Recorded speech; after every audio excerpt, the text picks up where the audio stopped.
Les sœurs cannabis face aux narcos. La confrérie se retrouve dans un contexte totalement différent ici, au Mexique, en raison de la religiosité du pays et des liens entre la plante et les cartels, explique celle qui se fait appeler Sister Bernadette et qui a demandé à taire son vrai nom par crainte de représailles.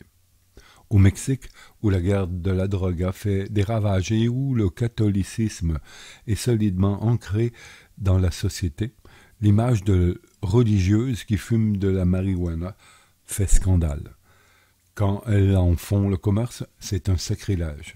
Nous voulons reprendre la plante aux narcos, soutient Sœur Bernadette, l'une des 5 membres mexicaines des Sisters of the Valley, une organisation internationale qui prône les vertus spirituelles et thérapeutiques du cannabis.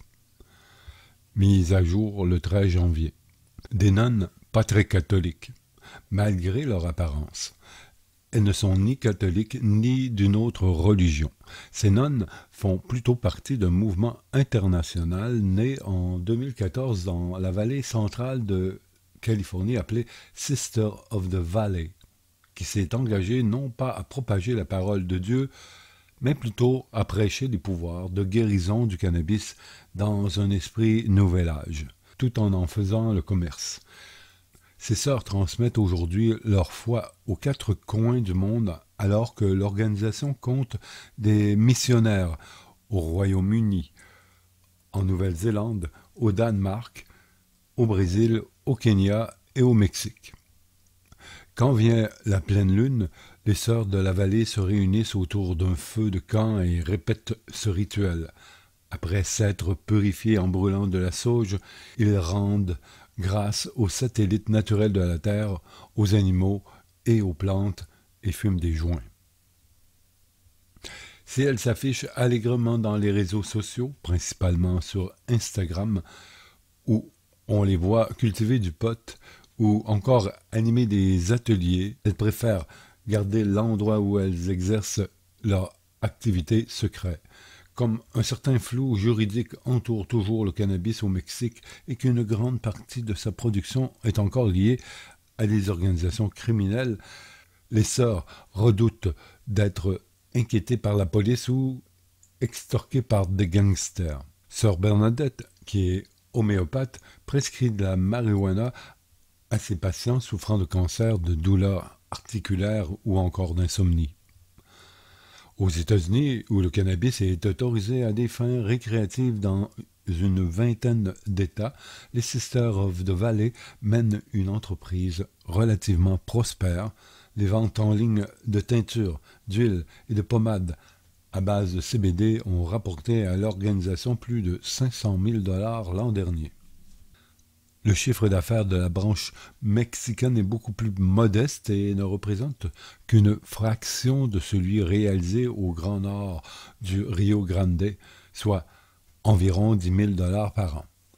Sous la direction d'Alélie Paz, à droite, chimiste et chercheuse, les sœurs du Mexique produisent une mince culture. Les Sisters of the Valley s'inspirent des Béguines, mouvement religieux laïque qui remonte au Moyen Âge. Des femmes célibataires qui se consacraient à la spiritualité, à l'érudition et à la charité, mais ne prononçaient pas de vœux officiels. Les plantes sont empotées dans de vieux seaux de peinture et placées en rangée sur un toit, à l'abri des regards.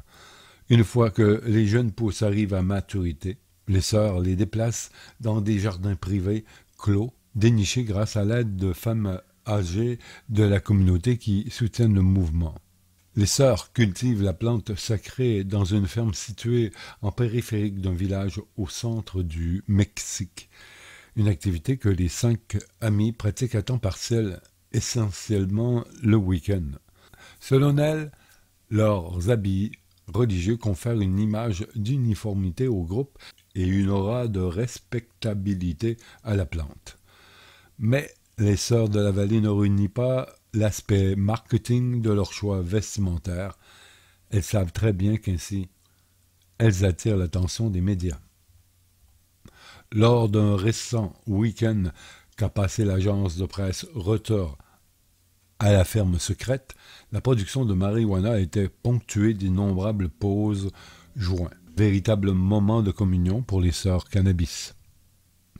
Mais le choix de rejoindre les Sisters of the Valley dans un pays conservateur où près de 75% de la population se dit catholique n'a pas été sans conséquence pour les 5 femmes, presque toutes affirment que cela a créé des tensions avec leurs proches.